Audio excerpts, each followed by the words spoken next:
Môre, môre, môre. Hoe gaan dit vandag by julle? Hoop jy is wakker en dat jy 'n goeie nagrus het en dat jy vanmôre vars en nuut is en die Here se genade kan indrink in jou lewe wat natuurlik weer vars en opnuut deur die Heilige Gees na ons toe kom. Vanmôre wil ek voortgaan op gister en daar in Deuteronomium 31 is Moses besig om sy laaste dinge vir die volk te sê voordat hy weet hy gaan op die berg opgaan waar hy dan uiteindelik sal sterf. En hy praat met die volk en jy kan nou dink dat hierdie nogal 'n baie groot bewoë oomblik moet wees vir die hele Israel, want Moses was hulle leier. Hy was hulle 'n simbool van hoop gewees en hier sê hy vir hulle, hy maak nou klaar. Dit is amper soos gister se skildery van maar hier's nou skaakmat, nê? Wat bly nou oor? Waar lê ons hoop? En dan lees ek vanmôre so mooi hoe Moses vir die volk in hierdie gedeelte sê, maar julle hoef nie bekommerd te wees nie, want julle lê nie in julle eie hande nie. Julle lê in God se. En ek gaan vir Joshua aanstel en hy's 'n man van die Here en hy gaan julle lei en God gaan hom gebruik. En dan lees 'n ou so mooi in vers 6 hierdie woorde. Moses sê, hou moed, wees dapper, moenie bang wees nie, moenie vir julle vyande skrik nie, want die Here gaan saam met julle. Hy sal julle nie in die steek laat nie. Hy sal julle nie alleen los nie. En weet julle, daar was baie tye in die Bybel en baie situasies, toe alles ook maar verlore gelyk het, nê, maar toe God ook ingegryp het, en hoe hy oorwinnings bewerk het. Dink maar aan 'n man met die naam Daniël. Hy word in 'n kuil vol hongerleeu's ingegooi. Dit het dalk gelyk so skaakmat, maar dit was 'n leuen, want die koning van die heelal het nog 'n skuif gehad. Hy stuur 'n engel om die leeu se bekke te sluit.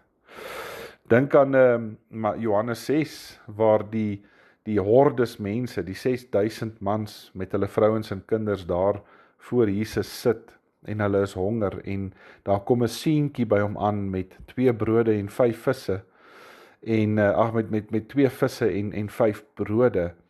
Dit lyk dalk soos 'n oomblik van skaakmat. Hoe gaan jy amper 10.000 mense met hierdie min kos voed? Maar dis 'n leuen, want God het nog geskuif. Jesus dank die Vader vir die kos. Hulle deel dit uit en na die tyd word daar nog 12 mandjies weer opgesamel. Dink aan die owerspelige vrou in Johannes 8. Sy word voor Jesus gesleep daar in die tempelgang op die berg en hierdie vrou se lewe lê nou op 'n draadjie. Sy's in skaakmat.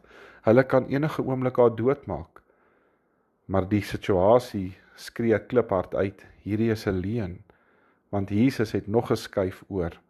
Hy sê vir haar, gaan en moenie weer sondig nie.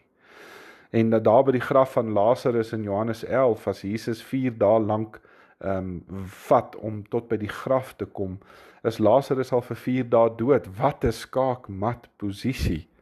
Daar's nie hoop vir hierdie 2 sissies nie, want Lazarus was hulle boetie en hy het vir die huishouding gesorg. Hulle het nie hoop gehad nie.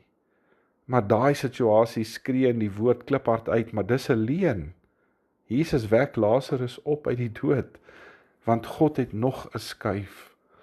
En dan miskien nog 'n voorbeeld van die man aan die kruis, wat saam met Jesus hang.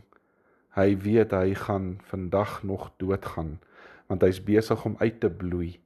Sy lewe lê in skaakmat, maar nie vir God nie. Vir God skree die wêreld, vir God skree uit na die wêreld toe, dit is 'n leuen. En Jesus draai na hom toe en hy sê, jy sal saam met my vandag in die paradys wees. En weet julle, saam met die Here is daar altyd hoop. Daar's altyd 'n verwagting. Daar's altyd iets om na uit te sien.